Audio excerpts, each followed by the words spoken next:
वो क्या रहने वाली है आपकी? देखिए, बाबा साहब की प्रतिमा, ये पहले भी बताया जा चुका है कि ये प्रतिमा जब संसद भवन के बाहर कोई प्रतिमा नहीं थी।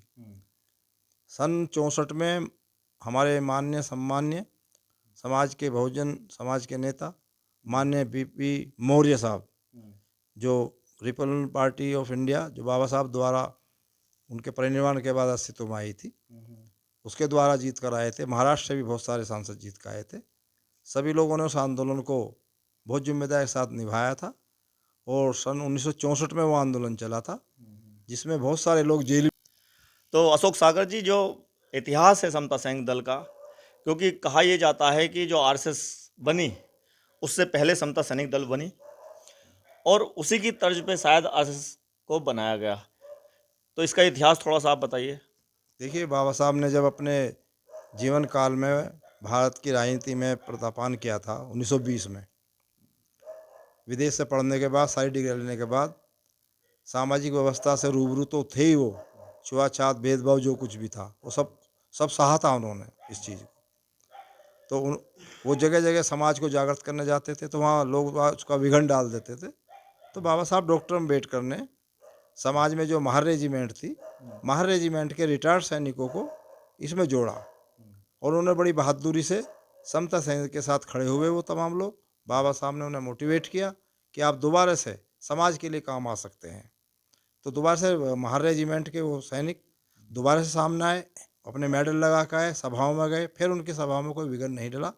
और बाबा साहब डॉक्टर अम्बेडकर ने जो पहला आंदोलन, महाड़ के तालाब का जो पानी पीने का आंदोलन था, दुनिया में सबसे ज़्यादा आवश्यकता पानी की होती है मनुष्यों के लिए, पशु कोई भी हो चाहे, और उसके लिए हमारे समाज को जो पानी नहीं पीने देते थे, तो बाबा साहब ने आंदोलन चलाया था। तब दल ने बड़ी मुस्तैदी से उस आंदोलन में बहुत ही मुस्तैदी से अपना रोल निभाया था।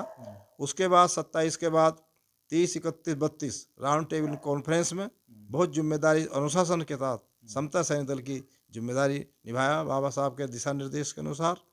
उसके बाद सन 37 का चुनाव हुआ, जो बाबा साहब की इंडिपेंडेंट लेबर पार्टी थी, स्वतंत्र मजदूर दल। उस समय भी समता सैनिक का बहुत अहम रोल रहा, समाज को जागृत करने का, समाज को बताने का सभी चीज़ को। तो समता सैनिक का इतिहास बहुत पुराना है। समता सैनिक दल ने हमेशा ही अनुशासन के साथ कोई भी जिम्मेदारी निभाई है, क्योंकि एक सैनिक कैडर पर आधारित है। और बाबा साहब का चूँकि इसके संस्थापक हैं, तो बहुत ही हमारे जो सैनिक हैं, चाहे वो किसी भी पदाधिकारी हैं, छोटा सैनिक हो, कोई हो, वो सब कैडराइज हैं बहुत ही जिम्मेदारी के साथ। तो उनकी जिम्मेदारी बहुत ज़्यादा होती है और वो अनुशासन के साथ ही रहते हैं सभी को। वो इस कार्यक्रम में भी हमने सभी, मैं आज चैनल के माध्यम से भी सभी अपने सैनिकों को, पदाधिकारियों को, मैं सबको ये भी अपील भी है, दिशा निर्देश भी है उनके लिए कि आप आम भीड़ नहीं है, आप एक सैनिक प्रणाली पर बाबा साहब के सिपाही हैं, इसलिए भीड़ जब इकट्ठी हो तो अनुशासन के साथ उनके साथ रूबरू होकर चलें और अनुशासन बनाए रखें। ये सबसे बड़ी बात होगी। और कल 8 तारीख है, 8 तारीख में जो दूर दराज से हमारे सैनिक हैं, जो हमारे पदाधिकारी हैं, वो सब दिल्ली पहुंच लेंगे, ताकि उन्हें पहले से ही कैडराइज किया जाए, पहले से ही बताया जाए कि भीड़ किस तरह आ सकती है, भीड़ लोग इकट्ठा हों, उनको कैसे अनुशासन में रखना। क्योंकि हमें अपनी मांग रखनी है कि बाबा साहब की जो प्रतिमा है, जो सरकार ने वहाँ से हटा दी है, वो प्रतिमा वहीं लगनी चाहिए। और उसको हम लोग क्यों जोर दे रहे हैं? प्रतिमा तो और भी हटाई गई हैं, वो भी बहुत ही सम्मानित हैं सभी हमारे महापुरुष, महात्मा गांधी जी हों या और भी कोई हो। लेकिन हमारा कहना सिर्फ इसमें यह है कि बाबा साहब की प्रतिमा से पहले कोई प्रतिमा वहाँ पर नहीं थी, और बाबा साहब की प्रतिमा जो संसद के सामने है, उसका एक इशारा भी था और बहुत मजबूती के साथ एक संदेश भी था। बाबा साहब डॉक्टर अम्बेडकर का इशारा बहुजन समाज के तमाम लोगों के लिए भी था कि आप लोग अपना हक लेने के लिए आप अपने प्रतिनिधियों को जो चुन के भेजें, अच्छे लोगों को भेजें, जो संसद में बैठ के आपकी बात को कह सकें। दूसरा, संसद भवन में जो लोग भी चुन के आए, किसी भी धर्म के हों, जाति के हों, उन सब के लिए भी इशारा था कि अब इसमें बैठने वाला जो भी व्यक्ति होगा, जो भी एमपी चुन कर आएगा, वो अपने किसी धर्म और जाति से नहीं चलेगा। वो 26 नवंबर 1949 को जो बाबा साहब ने संविधान दिया था, इसलिए वो बगल में जो बाबा साहब के यहाँ पर संविधान लगा हुआ और उंगली का इशारा था, उसका यही कारण था कि वो एक प्रेरणा स्रोत थी। बाबा साहब का इशारा था कि इसमें जो लोग बैठें वो भारत के संविधान के अनुसार चलें, तभी देश तरक्की कर सकता है, तभी एक राष्ट्र बन सकता है। ये उसका इशारा था। इसलिए हम बार बार जोर दे रहे हैं कि जो भारत की संसद का इतिहास, क्योंकि नई संसद भवन बन चुकी है और पुरानी संसद भवन रहेगी ऐसी की ऐसी, तो जब पुरानी संसद भवन का इतिहास लिखा जाए तो बाबा साहब की वो प्रतिमा का इतिहास भी साथ साथ लिखा जाए। सरकार हमारा इतिहास मिटाना चाह रही है, हमारे इतिहास को हटाना चाह रही है, हम इसे होने नहीं देंगे, चाहे इसमें कुछ भी कुर्बानी देनी पड़े। समाज के सब लोग इस बात पर एकमत हैं, सभी समाज पूरा एकमत है। जो बाबा साहब के अनुयायी हैं, चाहे वो दूसरे धर्म जाति के भी हैं, वो भी इस पर सब लोग एकमत है कि नहीं, बाबा साहब की प्रतिमा उसी मान और सम्मान के साथ उसी ऊंचाई पर वहाँ पर लगनी ही चाहिए। इसलिए 9 तारीख का आंदोलन एक बहुत बड़ा आंदोलन है और सरकार पर पूरा दबाव बनाया जाएगा। जो हमारे एमपी हैं 131, उनको भी चिट्ठी चली गई है, मिलके भी हमारे लोगों ने उनको कहा कि आप 9 तारीख में संसद भवन में आप अंदर उठाएं और पब्लिक जनता जो बाहर रहेगी जंतर मंतर पर और वो अपनी बात कहेगी तो सरकार तक हमारी आवाज़ बुलंद हो। ये हमारी अच्छा अशोक सागर जी, जैसा आपने कहा कि वहाँ पे कल भानु प्रताप जी रहने वाले हैं, डीसी कपिल जी रहने वाले हैं। एक मुद्दा देश के अंदर चल रहा है जो सुप्रीम कोर्ट ने फैसला दिया है, SC ST जो लोग हैं उनको लेकर के दिया है, रिजर्वेशन का, कोटे में कोटा बनाने के लिए और उसमें क्रीमी लेयर लागू करने के लिए, और जो इसका अधिकार है, पावर है, वो राज्यों को दी है। इसमें सुप्रीम कोर्ट के एडवोकेट उन्होंने ये कहा था कि 9 तारीख में जो हमारा आंदोलन होगा उसमें भी हम इस बात को रखेंगे। देखिए, जहाँ तक ये सुप्रीम कोर्ट के भी जो डिसीजन आया है, उसमें मेरा कहना ये है कि उस डिसीजन को हमारे सभी अधिवक्तागण माननीय सुप्रीम कोर्ट में, हाई कोर्ट में हो, उसका बहुत बारीकी से अध्ययन कर रहे हैं। और वर्गीकरण की जहाँ तक बात है कि वर्गीकरण के मैटर पर मेरा इसमें ये कहना है कि जो घटनाएं घटती हैं वो वर्गीकरण के आधार पर नहीं होती। ऐसी समाज का कोई भी समाज हो, चाहे वो जाटव हो, वाल्मीकि हो या खटीक हो, धोबी पासी जो भी हो, वो उनमें कोई वर्गीकरण नहीं होता। छुआछात सबके साथ एक जैसी होती है। जब छुआछात का मापदंड में कोई वर्गीकरण नहीं है तो कोर्ट का फैसला भी वो उचित नहीं है, ठीक नहीं है। हमारा ये आपसी मामला है। अभी मनीषा हत्याकांड हुआ था हाथरस में, वाल्मीकि समाज की हमारी बेटी थी, अपने समाज की, सब लोग एक साथ खड़े थे। हम लोग सभी, किसी भी अनुसूचित जाति के लोगों, पिछड़े जाति के लोगों, सब एक साथ खड़े थे उसी मुद्दे पर। कई जगह घटनाएं घटती हैं तो वहाँ कोई हम वर्गीकरण नहीं देखते कि वाल्मीकि के साथ घटना घट रही है या जाटव साहब के घट रही है या किसी का घट रही है। नहीं, उत्पीड़न तो किसी का भी हो, किसी भी घटना पर हो। कहीं हमारी बारात रोक रहे हैं, कहीं मूंछ रखने पर मारा जा रहा है, तो वहाँ कोई हम नहीं देख रहे। हम देख रहे हैं ऐसी समाज के साथ घटना घटी है, पीड़ित समाज के साथ घटना घटी, हम सब एक साथ हो जाते हैं। तो हमारे कुछ इस फैसले से हमारे अनुसूचित जाति के कुछ हमारे समाजी जो हैं वो उसको सही बता रहे हैं, तो अच्छी बात है, चलो कोई बात नहीं, उनका जैसा उनका मापदंड है। लेकिन आपस में वैमनस्य ना करें, आपस में प्रतिद्वंदता ना करें एक दूसरे की। हम सब एक हैं, एक ही रहेंगे। हम जातिगत आधार पर भेदभाव हमारे साथ एक साथ ही रहेगा। अगर ये वर्गीकरण गवर्नमेंट कर रही है तो फिर SC ST कानून में भी वर्गीकरण करें ना, कि वाल्मीकि के साथ ये छुआछात की जाएगी, जाटों के साथ ये छुआछात की जाएगी, धोबी के साथ ये छुआछात की जाएगी। जब उत्पीड़न का कोई वर्गीकरण नहीं है तो आरक्षण में आरक्षण का वर्गीकरण कैसा, क्या औचित्य है? ये तो संविधान की मूल भावना से जो है आदे निर्णय दिया गया है, उसको सिर्फ राष्ट्रपति ही कर सकते हैं। भारत के संविधान में जो अनुसूचित जातियां हैं वो राष्ट्रपति के अधीन है, सुप्रीम कोर्ट के अधीन नहीं है। पहले राजनाथ सिंह सरकार ने भी उत्तर प्रदेश में किया था, तब पलट दिया था उसको। 2004 में किया था, इसको वर्गीकरण किया था, उसमें सब अलग अलग बांट दिया था। 10% SC में कुछ जातियों को दे दिया था, 11% औरों को दे दिया, 21% और 2% खुद ले लिया था इन लोगों ने। देखिए, हमारे 23% में से 2% भी उन्होंने बैकवर्ड के साथ जोड़ दिया था उधर, और बैकवर्ड की जो जातियां वैसी थी, दबंग जातियां थी, उनको दे दिया। बाकी जो 75 और जातियां थी वैसे रह गई। तो इसमें मेरा सभी से, हम आपस में, क्यों भी 21 तारीख का बंद का भी आह्वान किया हुआ है, अभी इस पर 9 तारीख में विचार और करेंगे इसमें, क्योंकि अभी इसमें बात आई है सामने, अभी कुछ दूसरे संगठन उसका भी वो कर रहे हैं। तो मेरा सभी से निवेदन अपील है अपने SC भाइयों से कि जिनको वो समझ रहे हमें फ़ायदा हो रहा या जो सोच रहे हमें नुकसान हो रहा, तो आपस में टकराव ना करें। हमारी लड़ाई सरकार से है, हमारी लड़ाई व्यवस्था से है, हमारी व्यवस्था उस व्यवस्था से है जो हमारे साथ उत्पीड़न कर रही है। तो इस आपस में ना टकराएं। आज थोड़ी बहुत तरक्की आज हमने करी है तो इसका मतलब ये नहीं है कि हम अलग अलग हो जाएंगे। वो जो मिला संविधान की वजह से मिला, बाबा साहब की वजह से मिला है। इसलिए इस टकराट से पहले मेरा सभी उन सामाजिक संगठनों से कोई भी हो, उनसे निवेदन है कि वो 9 तारीख में वहीं पर इकट्ठे हों, वहीं पर बात होगी सबके साथ, और जैसा भी उचित होगा उसमें देखा जाएगा।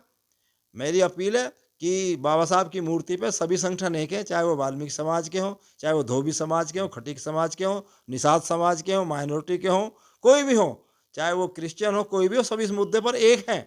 सब देखिए आप 9 तारीख में सब जनसमूह वहाँ पर इकट्ठा होगा और सरकार को कहेगा कि हमारी प्रतिमा, वही नारे के साथ कि खाता ना बही, बाबा साहब की प्रतिमा लगेगी वहीं।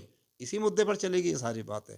तो हमारी तैयारी पूरी हो चुकी है और परसों मैं आपको भी आमंत्रित कर रहा हूँ कि आप इसे नहीं, हम तो वहीं होंगे रिकॉर्डिंग आपके साथ। करें, हाँ। इसकी रिकॉर्डिंग करेंगे सभी। मेरा समता सैनिक के तमाम पदाधिकारियों से दूर दूर दराज से आएंगे, वो बहुत जिम्मेदारी के साथ अपनी वर्दी को बिल्कुल प्रेस व्रेस करके बढ़िया तरीके से आएँ, क्योंकि ये फिर से आपकी एक परीक्षा का दिन है। जैसे आपके बाबा साहब के समय में हमारे पूर्वजों ने वर्दी पहन के अनुशासन बरकरार रखा था, ये 9 तारीख में भी अनुशासन के साथ होगा, शांति प्रिय होगा। हम सरकार तक अपनी बात पहुंचाएंगे और कोई भी अराजक तत्व भीड़ में ना घुस जाए, इस पर नज़र रखी जाएगी पूरी तरीके से। हमारी तरफ से पूरी तरह से सरकार का सपोर्ट किया जाएगा, शांति प्रिय उसका पुलिस फोर्स हो, कोई भी हो, सब हमारा तालमेल है। हम अब से पहले भी संसद भवन के उस पर जंतर मंतर प्रदर्शन कर चुके हैं, कभी हमारी टकराहट नहीं हुई। सम्मान के साथ सरकार ने हमें आमंत्रित किया है, बुलाया अपनी बात कहने के लिए। तो प्रतिनिधिमंडल जो भी जाएगा हमारा, उसे सम्मान के साथ भेजा जाएगा। और मेरा दोबारा से फिर पुनः अपील है कि भारत के कोने कोने से एनसीआर के लोगों से तो ये निवेदन अपील है, एनसीआर के आसपास जो भी लोग दिल्ली के आसपास हैं, वो ज़्यादा से ज़्यादा संख्या में दिल्ली में अपना संख्या बल दिखाएं। बिल्कुल मुस्तैदी से जाएं, अपनी गाड़ी से जाएं, काएँ से जाएं, बस से जाएं, रेल से जाएं, जैसे भी जा सकते हैं वो जंतर मंतर पर पहुँचे। और जो दूर दराज हैं हमारे लोग, बहुत दूर हैं, जो आ नहीं सकते, इक्के दुक्के आ सकते हैं लेकिन भीड़ नहीं आ सकती, उनसे मेरी अपील है समता के माध्यम से कि वो 9 तारीख में 11 बजे जिला मुख्यालयों पर जहां बाबा साहब की प्रतिमाएं हों, वहां पर इकट्ठे होकर जिला प्रशासनों को अपना अपना ज्ञापन राष्ट्रपति महोदय, प्रधानमंत्री जी, गृह मंत्री को अवश्य भेजें। घर में ना बैठें उस दिन, चाहे हमारे रिटायर्ड लोग हों, समाज के काम करने वाले हों, कोई भी लोग हों, वो ज़्यादा से ज़्यादा संख्या में इकट्ठे जरूर हों। अपने आप प्रशासन को पहले ही कह दें कि हम ज्ञापन दिया जाएगा और अनुशासन के साथ रहें। तो तैयारी पूरी हो चुकी है, अब हम पीछे तो हटने वाला कोई है नहीं। मैदान में सब लोग आ चुके हैं सभी से। आप देखिए कि वहाँ जैसे 14 अप्रैल को बाबा साहब को सैल्यूट करने के लोग जाते हैं, वहाँ पर लाखों की संख्या में, ऐसे ही 9 तारीख में भी एक मेला ही लगेगा वहाँ पर एक तरीके से दोबारा से, और शांति प्रिय होगा, शासन और प्रशासन के साथ तालमेल के साथ ही होगा। हमारे सभी संगठन, ये देखिए हमारा पंपलेट जो छपा है सब जगह पूरे भारत के अंदर ये जा चुका है, सभी जगह। इसमें बहुत सारे हमारे सम्मानित संगठन हैं, सभी सम्मानित संगठनों के अध्यक्ष, महासचिव सब लगे हुए हैं पूरे देश के अंदर, सब अपने अपने कार्यकर्ताओं को तैयार कर रहे हैं। मेरे ख्याल इसमें 42 संगठन 43 संगठन है। ये तो पहले छपा था ना पर्चा, लेकिन ये संगठनों की संख्या 100 से ज़्यादा पार हो चुकी है और पूरे देश से समर्थन मिल रहा है सभी चीज़ों का, चाहे वो किसी भी दूर दराज बैठे हुए हैं। तो ये पर्चा सब जगह है। हमारे बहुत बड़ा अधिवक्ता जो गण हैं, चाहे वो डिस्ट्रिक्ट लेवल पे हैं, हाई कोर्ट लेवल पे हैं, सुप्रीम कोर्ट लेवल पे हैं, सब पूरे जी जान से उस दिन देखिए ड्रेस कोड में इकट्ठे होंगे। हमारा भिक्षु संघ भी अपना चिवर पहनकर वहाँ पर इकट्ठा होगा और समता सैनिक दल तो अपने सैनिक अपने वर्दी में होंगे ही होंगे। और हमने सभी से अपील भी की थी, पहले भी अपील की थी कि भाई उस दिन काले धोले कपड़े पहन के ना आए, वह सफ़ेद वस्त्र पहन के आए, ताकि लगे कि बाबा साहब का समता सैनिक दल पूरे भारत से यहाँ पर इकट्ठा हो गया आने के बाद। ये हमने अपील करी थी। मैं पुनः फिर भी अपील कर रहा हूँ दोबारा से कि सभी लोग, केवल हमारे अधिवक्तागण और भिक्षु संघ, इनको छूट होगी, वो अपने अपने ड्रेस कोड में होंगे। भिक्षुगण जो अपने चिवर में होगा, अधिवक्तागण अपने ड्रेस कोड में होंगे, और बाकी लोग समता सैनिक की वर्दी जहाँ भी जैसे भी हो वो उसे पहन के आएँ और सफ़ेद वस्त्र पहन के आएँ। सबसे हमने अपील की है। तो तैयारी पूरी है और पूरे जोर से बाबा साहब की प्रतिमा वहीं लगनी है। मान सम्मान का प्रश्न है। और पुरानी संसद भवन, क्योंकि ऐतिहासिक बिल्डिंग बनी हुई है, बहुत पुरानी, बहुत समय से ही पुराने समय से बनी हुई है, तो हम सब लोग इसी मुद्दे पर लगे हुए हैं, पूरे जोर शोर के साथ लगे हुए हैं। हमारी महिला विंग की राष्ट्रीय अध्यक्ष भी लगी हुई हैं, संगीता रानी गौतम जी। मेरी टीम के साथ मेरे राष्ट्रीय कार्यकारी अध्यक्ष बीडी सुजात जी, राष्ट्रीय कार्याध्यक्ष बी कबीरा जी, राष्ट्रीय कार्याध्यक्ष मेरे साथ और जो भी हैं वो भी सब लोग लगे हुए हैं। डॉक्टर जसपाल सिंह जी जो उपाध्यक्ष हैं, डॉक्टर यशपाल सिंह जी जो उपाध्यक्ष हैं, वरिष्ठ उपाध्यक्ष हैं टेक सिंह गौतम जी, मेरे प्रधान महासचिव बीपी गौतम जी, और मेरे कोषाध्यक्ष जो हैं राजकुमार गौतम जी, और पूरी टीम जो हमारी पूरी टीम है समता समिति के राष्ट्रीय स्तर पर, सभी लोग पूरे जी जान से लगे हैं। जगह जगह सभा कर रहे हैं, सभी क्षेत्रों में घूम कर आ रहे हैं, घूम कर आए हैं। आज तक भी सभी लोग अपने अपने क्षेत्रों में रहे हैं। सभी लोग हमारे अधिवक्तागण, सभी लोग अधिवक्ताओं से मिल रहे हैं। तो टीम पूरे जिम्मेदारी से लगा रही है, चाहे जिला लेवल की हो, चाहे प्रदेश लेवल की हो। उत्तर प्रदेश के अध्यक्ष पीपी सिंह अशोक बोध पूरी जिम्मेदारी से लगे हुए हैं। सभी सैनिक उनके निर्देश में पहुंच जाएंगे दिल्ली में। और हमारे राजस्थान प्रदेश के अध्यक्ष डीपी बोध जी, धर्मपाल बोध जी, और गुजरात के अध्यक्ष पीएल मारू जी, ये सब लोग दिल्ली आ रहे हैं। क्योंकि पूरी संख्या, बड़ी संख्या तो नहीं आ सकती, लेकिन अध्यक्ष सब लोग आ रहे हैं। वो कह रहे हैं कि बाबा साहब के सम्मान में सारा समता सैनिक दल, सारे बहुजन संगठन मैदान में, केवल समता सैनिक दल नहीं, समता सैनिक दल को इसलिए सम्मान दिया गया है कि कुछ स्वयं बाबा साहब का बनाया संगठन है और 100 साल भी होने जा रहे हैं। इसलिए मैं तो सबका ये सबको नमन करूंगा, सभी संगठन जो चला रहे हैं देश के अंदर, कि सबने बाबा साहब का सम्मान रखते हुए समता दल के तत्वाधान में इस कार्यक्रम को संयुक्त रूप से इकट्ठा होने का प्रयास किया है। तो दल को भी एक प्रचार प्रसार अच्छा मिल गया है, जो बीच में थोड़ा सा गौन सा हो गया था, दोबारा से फिर उसकी प्रसिद्धि हो गई है। तो दल के लोग जहाँ भी हों पूरे भारत के अंदर, चाहे वो किसी स्तर पर भी चल रहे हैं, उनसे भी हमारी अपील निर्देश है कि सभी चीज़ों को दरकिनार करते हुए 9 तारीख में अपने अपने क्षेत्रों में, अगर दिल्ली नहीं आ सकते हैं तो 11 बजे बाबा साहब की प्रतिमाओं पर, संत रविदास, कबीर, वहाँ जो भी क्षेत्रों में आसपास हो, संत रविदास की हो, कबीर साहब की हो, महात्मा ज्योतिबा फूले को हो, सावित्रीबाई फूले की हो, कोई भी हमारे महापुरुषों की तस्वीर हो, उनके पास इकट्ठे होकर अपना ज्ञापन जिलाधिकारी महोदय को या कमिश्नर को देने का वो करेंगे। तो तैयारी पूरी है और 9 तारीख में सब लोग वहाँ पर होंगे। मैं इसी आशा और विश्वास के साथ, मेरी पुनः अपील है कि दूर दराज में जो भी लोग हैं, जो भी बाबा साहब के अनुयायी हैं, अम्बेडकरवादी हैं, संविधान में विश्वास रखने वाले हैं, समतामूलक व्यवस्था में विश्वास रखने वाले हों, चाहे वो किसी भी धर्म और जाति के हैं, वो सब एक इकट्ठा होकर 9 तारीख में अपनी ताकत दिखा दें। और 21 तारीख में भी ताकत दिखाने का नंबर आया। मैं पुनः निवेदन अपनी सभी तमाम लोगों से अपील कर रहा हूँ कि आपस में ना उलझें। हम लोग आपस में उलझने के लिए नहीं, सरकार से लड़ने के लिए हैं। संविधान में यदि कोई उसकी व्याख्या की गई है तो व्याख्या करने वाले वो कौन होते हैं? व्याख्या तो समाज करेगा ना। जब एट्रोसिटी में कोई वर्गीकरण नहीं है, कोई सामंतवादी हो, कोई हो दबंग वाला, वो ये तो नहीं करेगा कि वाल्मीकि के साथ दूसरी तरह की एट्रोसिटी करेगा या जाटों के साथ दूसरी तरह करेगा। जब वहाँ कोई वर्गीकरण नहीं है, वो तो सबको उसी दृष्टि से मारपीट कर रहे हैं ना, उसी दृष्टि से बारात रोक रहे हैं ना, उसी तरह से नौजवानों की मूंछ रखने पर उनका जान से मार रहे हैं ना, उनके अच्छे कपड़े पहनने पर झगड़ा कर रहे हैं ना। तो मेरा उन सभी संगठनों से भी निवेदन है कि आपस में ना उलझ के हम लोग सौहार्दपूर्ण तरीके से अपनी अपनी बात को कहें, और जो सम्मान करें, सम्मान के लायक है, सम्मान करना भी चाहिए उन सभी का। तो आपस में उलझना ठीक नहीं है।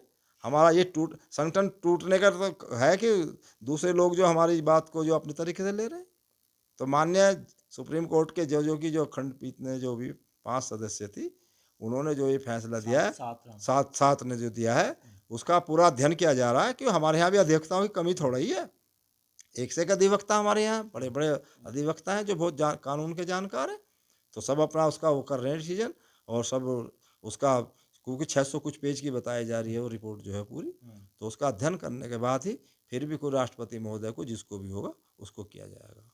तो मैं आपके चैनल का धन्यवाद करता हूँ। हाँ, नारा तो होगा कि भाई खाता ना वही, बाबा साहब की प्रतिमा लगेगी वहीं। दूसरा, बाबा साहब के सम्मान में सभी बहुजन संगठन